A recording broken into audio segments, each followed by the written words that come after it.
Judges chapter 21. Israel's foolish vow. The men of Israel had sworn in Mizpah that none of them would let his daughter marry a man from Benjamin. The people came to Beit El and stayed there before God till evening, crying out and weeping. They said, Adonai, why has this come about in Israel? Why should there be today in Israel one tribe missing? The next day the people got up early, built an altar and offered burnt offerings and peace offerings. The people of Israel asked, Who among the tribes of Israel did not come up to assemble before Adonai? For they had made a great oath to put to death whoever didn't come up to Adonai at Mizpah. The people of Israel became sorry for Benjamin their brother and said, Today one tribe has been cut off from Israel. How are we going to obtain wives for those who remain alive, since we've sworn by Adonai that we won't let our daughters marry them? The murder of the men of Jabesh Gilead.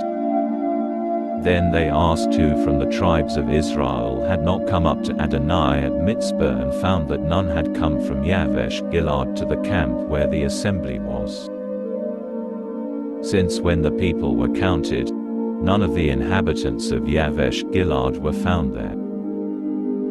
So the gathering sent 12,000 warriors there and ordered them, Go, and put the people who live in Yavesh Gilead to death with the sword, including women and children.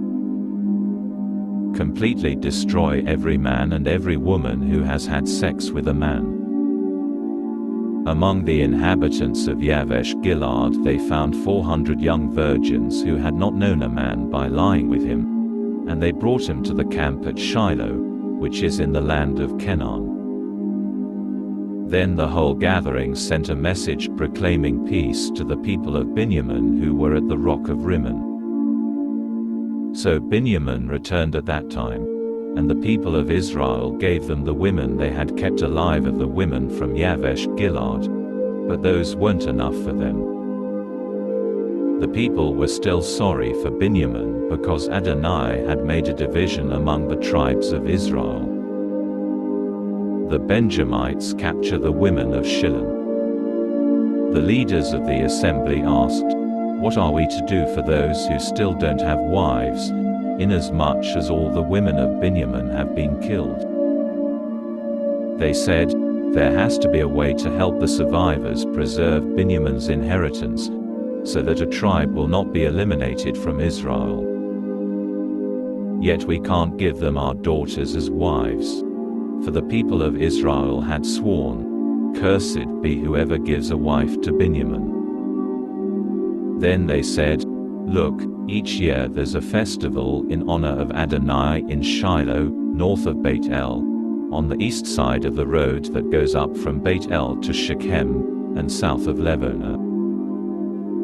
They ordered the men of Benjamin, Go, hide in the vineyards, and keep watch.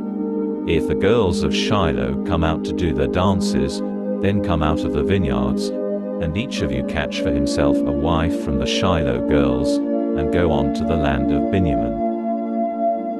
When their fathers or brothers come to complain to us, we will say to them, Give them as a personal favor to us, because we didn't take wives for each of them in battle.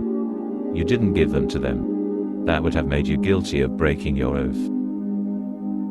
So the men of Benjamin did this. They took wives for themselves from the girls who were dancing, as many as they needed. They carried them off, went back to the land of their inheritance, rebuilt the cities and lived in them.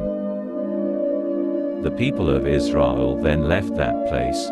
Each man returned to his tribe and family, and each man went out from there to the land he had inherited. At that time there was no king in Israel. A man simply did whatever he thought was right.